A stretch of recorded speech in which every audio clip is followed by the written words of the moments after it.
जैसा कि बॉलीवुड इंडस्ट्री में आए दिन कुछ ना कुछ मुसीबतें होते रहती हैं, तो बीते दिनों फिर कुछ ऐसी मुसीबतें और अड़चनें आई हैं। वो सारी चीज़ें आज मैं आपको इस न्यूज़ में, टॉप ब्रेकिंग न्यूज़ में आप लोगों से साथ अपडेट करूंगा।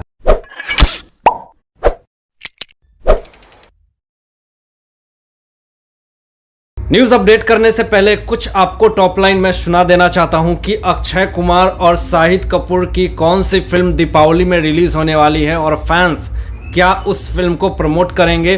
प्रकाश झा को क्या ऐसी हाई कोर्ट से राहत मिली है किस केस को लेकर के, और उसके बाद एक गोविंदा की बहुत ही तेजी से वीडियो वायरल हो रही है। उनके गाड़ी को कोई आकर के ठोक देता है और किस तरह से वो पब्लिक प्लेस पे मार और धार करते हैं। मारपीट और झगड़ा का जो वीडियो है वो तेजी से वायरल हो रहा है सोशल मीडिया पे, तो वो मैं आपको वीडियो के एंड में दिखाऊंगा, तो इसके लिए आपको वीडियो को एंड तक जरूर देखना पड़ेगा। दोस्तों, सोमवार को संदीप नाहर ने सुसाइड कर लिया था और संदीप नाहर से जुड़ी एक बहुत ही ब्रेकिंग न्यूज़ आ रही है कि जो कोई भी इंस पे जुड़ी हुई जो कार्रवाई होगी वो मुंबई पुलिस करेगी। संदीप नाहर ने अपने वीडियो में वो सारी चीज़ें कही थी कि किस किस कारणों से, किस किस परेशानी से मैं ये कदम को उठाने वाला हूँ। संदीप नाहर ने यहाँ तक ये भी कहा था कि मैं रोज रोज के कलह और मुसीबत और परेशानी से बिल्कुल परेशान हो चुका हूँ, अब मैं ज़िंदगी ये नहीं जी पाऊँगा। इस वीडियो को पोस्ट करने के बाद साइबर सेल ने उस वीडियो के थ्रू उसे ट्रेस करने की कोशिश की थी, लेकिन संदीप नाहर उससे पहले उन्होंने सुसाइड कर रखा था। मुंबई पुलिस के द्वारा उसके बीवी कंचन और उसकी सासू माँ पे केस दर्ज हो गया है। बहुत जल्द मैं आपको बता दूं कि संदीप नाहर की सासू माँ और उनकी बीवी गिरफ्तार होगी, इस जेल के सलाखों के पीछे होगी। लेकिन संदीप नाहर को मैं बता दूं कि अल्ट बालाजी में उन्होंने बहुत अच्छा काम किया था, फिर उसके बाद केसरी में अक्षय कुमार के साथ ही काम किया था, महेंद्र सिंह धोनी में भी उन्होंने सुशांत सिंह राजपूत के साथ काम करा था। एक बहुत ही सुलझे हुए एक्टर और बहुत ही सहमे हुए एक्टर थे, लेकिन किस तरह से उनकी ज़िंदगी की परेशानी बढ़ती रही और ये ऐसे कदम को उठाने के लिए वो मजबूर हो गए जैसा कि पूरे देश ने ये चीज़ को नहीं सोचा था। आज पूरे देश विदेश हर एक जगह से संदीप नाहर के जस्टिस के लिए लोग आवाज़ उठा रहे हैं, लेकिन संदीप नाहर ने खुलकर ये खुलासा किया कि मेरी वाइफ मुझ पे बहुत ज़्यादा शक करती थी, मैं बिल्कुल परेशान हो चुका था उसके रोज रोज के किचकिच झंझट से, और इन सारी चीज़ों को उन्होंने फेसबुक पे पोस्ट करा और फेसबुक पे पोस्ट करने के बाद पूरे फैंस, पूरे फॉलोअर्स ने इस तरह से उन्हें प्रमोट करा, इस तरह से उन्हें सपोर्ट करा। लेकिन फिर भी संदीप नाहर ने ये पूरी तरह से ये प्रूफ कर दिया था, संदीप नाहर ने ये पूरी तरह से ये कह दिया था कि अगर फाइनेंशियल प्रॉब्लम हो तो इंसान कुछ हद तक सह सकता है, अगर ज़िंदगी में बड़ी से बड़ी मुसीबतें और परेशानी आए तो इंसान सह सकता है, लेकिन जो पारिवारिक कलह और जो अपने आप में जो कलह होती है, जो इंसान तिल तिल कर मरता है, उसको सह पाना एक बहुत बड़ी बात होती है। इस तरह से संदीप नाहर ने ये कदम उठाया, लेकिन मुंबई पुलिस पूरी तरह से इसके जांच में है और बहुत जल्द कंचन और उसकी सासू माँ गिरफ्तार होगी और बहुत जल्द उसे इंसाफ भी मिलेगा। लेकिन इस पे आप लोगों की क्या सोच है, अपनी विचार जरूर व्यक्त कीजिएगा मेरे साथ। दोस्तों, अभी एक उससे भी बड़ी खबर ये आ रही है कि अक्षय कुमार की इस दीपावली में एक फिल्म रिलीज होने वाली है, पृथ्वीराज, और देन उसके बाद शाहिद कपूर की फिल्म रिलीज होने वाली है, जर्सी। कहा जा रहा है कि इस साल का सबसे बड़ा टक्कर देने वाली इस फिल्म होगी। लेकिन क्या इस तरह का प्यार और इस तरह का सम्मान पूरे फैंस और व्यूअर्स के तरफ से उनको मिलेगा?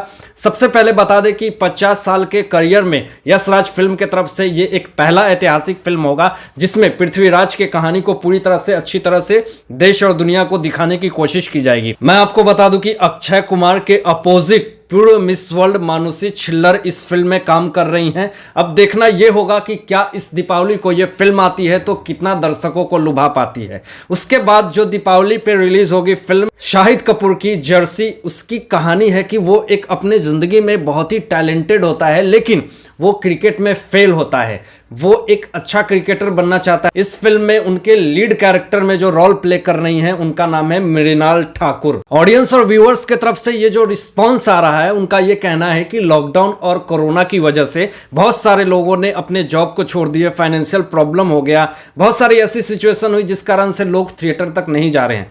कहा यह जा रहा है कि इस फिल्म में अगर आ भी गई तो लोगों के पास पैसे नहीं है कि वो जाकर के 500-600 रुपए की टिकट खरीद के वो फिल्में देखेंगे। लेकिन अगर फैंस फॉलोअर के अट्रैक्शन होगी तो फैंस पैसे नहीं देखेंगे, जरूर खींचे चले जाएंगे। तो देखना यह होगा कि क्या दीपावली के समय यह फिल्म रिलीज होगी तो कैसा रिकॉर्ड तोड़ती है, ये तो आने वाला समय ही बताएगा। और उस पर से भी सबसे बड़ी बात जो ये है दोस्तों कि साउथ की अभी ऐसी ऐसी फिल्में जो आ रही हैं वो पूरी तरह से बॉलीवुड को पूरी तरह से टक्कर दे रही है।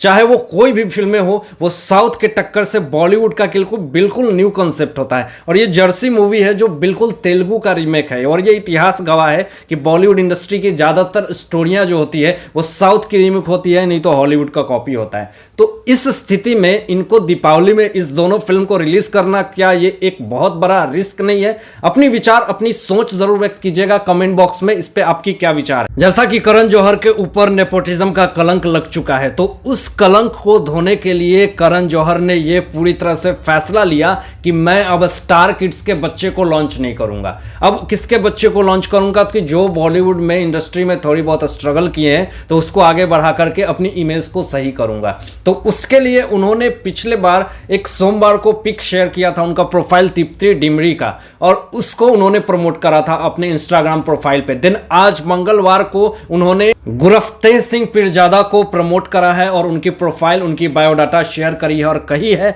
कि ये ऐसा एक्टर है, इसको मैं प्रमोट करूंगा और इसको फिल्म इंडस्ट्री में ला करके आगे बढ़ाऊंगा। जैसा कि दोस्तों उनकी पिक शेयर कर रहा हूं मैं आप लोगों से, आप लोग इस पिक को देख सकते हैं। मैं आपको बता दूं कि जब नेपोटिज्म का कलंक जब करण जौहर के ऊपर लगा था तो कोई भी बॉलीवुड का स्टार किड्स का बच्चा, चाहे कोई भी स्टार, उनको सपोर्ट करने नहीं आया था। उन्होंने पूरी तरह से सोशल मीडिया से अपने हाथ को खींच लिया था। बहुत सारी मुसीबतें, बहुत सारी प्रॉब्लम आई उस सिचुएशन में। देन इस बार इस कलंक को धोने के लिए उन्होंने पूरी तरह से कोशिश की, पूरी तरह से अपनी जितनी सारी कोशिशें हैं उन्होंने लगा रखी थी कि मैं अब इस इंडस्ट्री में नेपोटिज्म का जो कलंक मेरे ऊपर लग चुका है मैं उसको धो करके रहूंगा। उसके लिए उन्होंने हर रोज एक नए चेहरे को वो लॉन्च करेंगे। उन्होंने कहा था कि मैं 4 चेहरे को लॉन्च करूंगा, जिसमें 2 चेहरे को उन्होंने लॉन्च करा था। पहला चेहरा तृप्ति डिमरी, दूसरा चेहरा गुरफ्तेह सिंह पीरजादा, और तीसरा किसका होता है वो भी मैं आप लोगों से अपडेट कर दूंगा। राजस्थान हाईकोर्ट ने फिल्म निर्देशक प्रकाश झा को राहत दे दी है, और क्यों राहत दे दी है, किस मुद्दे पे दी है, वो आज मैं आपको इस वीडियो में बता रहा हूं। पूरा मुद्दा क्या था कि आश्रम जो वेब सीरीज आई थी उसको लेकर के दलित समुदाय को पूरी तरह से आहत करने का आरोप प्रकाश झा पे लगा था।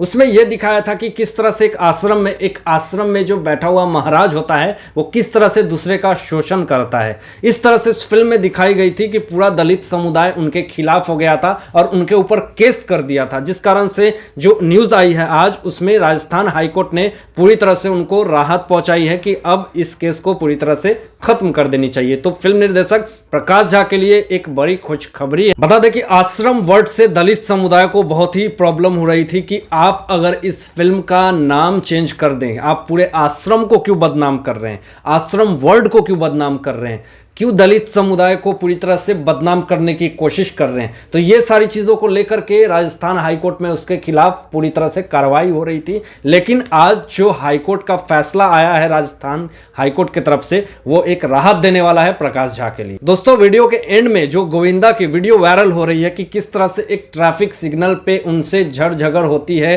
पब्लिक प्लेस पे, किस तरह से हाथापाई, एक एरोगेंट हाइपिक एनर्जी के साथ बातें होती हैं, हॉट टॉक होती है, वो वीडियो मैं आप लोगों से शेयर कर रहा हूं।